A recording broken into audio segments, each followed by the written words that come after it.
Alright, hey guys, welcome back to the channel, or welcome if you are new here. Now, recently on my 120 gallon reef tank, my two wave makers started having some problems. I've got two 1050 gallon per hour current USA wave makers, but unfortunately one of them stopped working. As you can see, they're supposed to be working in tandem, they're supposed to alternate patterns, but one of them is completely dead, just not turning on at all.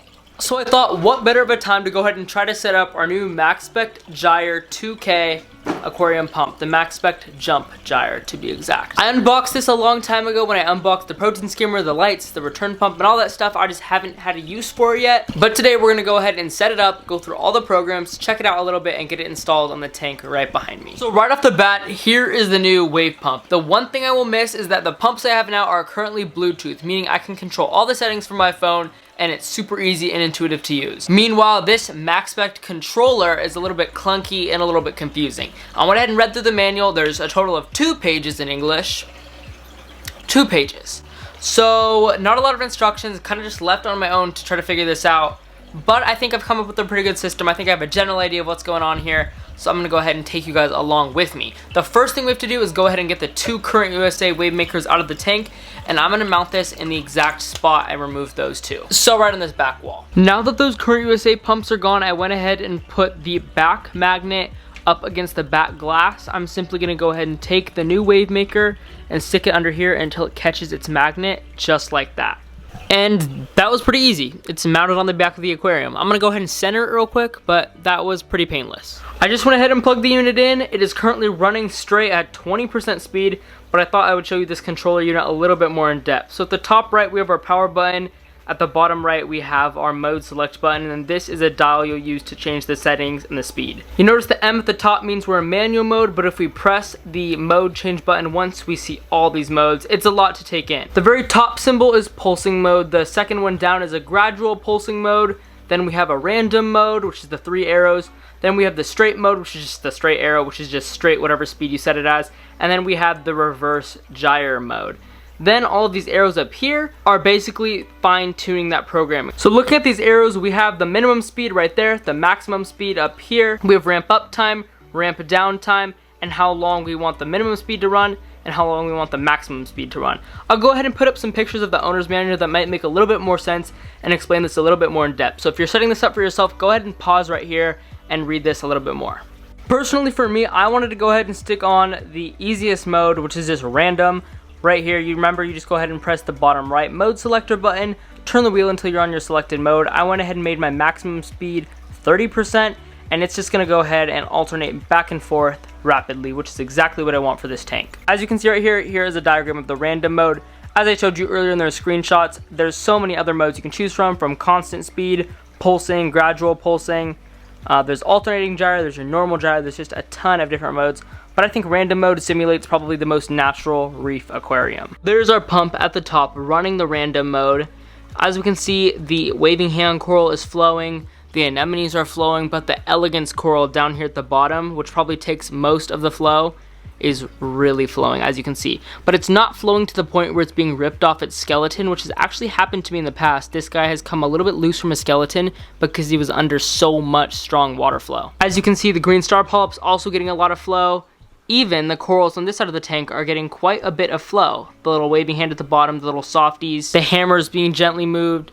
So I think I'm going to go ahead and stick with the random mode. Maybe I'll switch to the automatic mode down the road, but that seems a little bit more labor intensive. I think the random mode is just a nice, easy failsafe. I will say this pump is very quiet, but even on that 10 to 30% random mode, the flow is crazy strong. And this is a 120 gallon reef aquarium, and that flow is crazy strong. After running the unit for some time on random mode, I decided I wanted to try a different mode, and that was the reverse gyre mode, which is actually really interesting. Or the alternating gyre mode, I should say. But here it is. So as you can see, you can customize all of the variables, which are these guys right here. I went ahead and made the maximum reverse flow 20, the maximum flow normally 20, the ramp up time I made 6 seconds, I made the maximum flow time 4 seconds, I made wind down time 2 seconds, and the minimum flow time 4 seconds. So this mode right here actually causes the unit to run for a couple seconds normally, as well as a couple seconds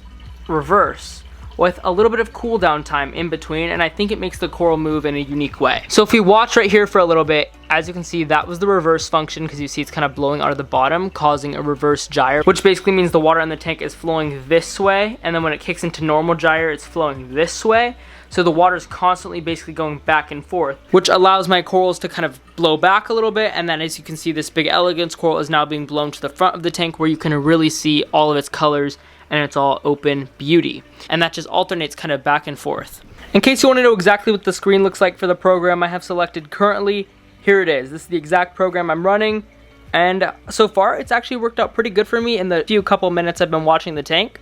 But I could totally change this whenever I want. That's the thing I love about this gyre, is there's so many different options that you can really customize it to whatever fits your tank best. While we're at it though, the tank is looking honestly really good. It looks dope. One thing I will say is that our big Kenya tree that was here is gone. It just died off over the course of a week, and that's all she wrote. It's just gone. So I'm probably going to get some more hammers or something to go there. I would like to do another little hammer coral like that, some sort of euphilia. But I think other than that, this tank is looking awesome. So we definitely are missing some stuff on this rock. This rock archway I really do want to make some improvements on.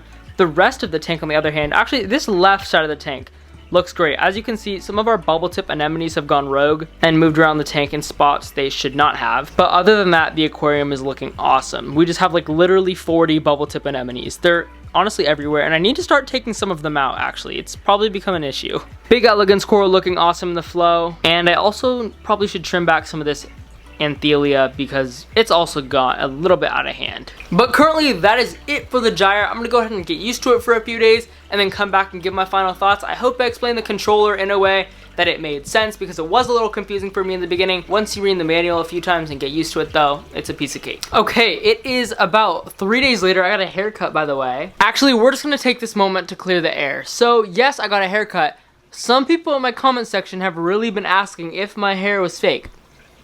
Not just one person, multiple people. So yes, my hair, it is in fact real, I promise. Not sure what brought up that theory. First scandal? I don't know, but yes, it's real. But back to the pump behind me. It's been a few days. I'm still running that same gyre, and the alternating gyre, that's what it's called. I'm still running the same alternating gyre pattern. I went ahead and upped the flow to 30% normal and 30% reverse, and it's been working really good for me. As you can see, corals are still responding really well to it, and I think overall this is a win in my book. I haven't had to do any crazy other adjustment other than just setting it up, and it's worked pretty good for me. The fish seem to like the flow. They like to swim in the current. Every once in a while they'll get right in front of it and kind of blow around, but they like to play in it. Overall though, I'm super happy with this unit. Obviously, do I wish it was Bluetooth controlled?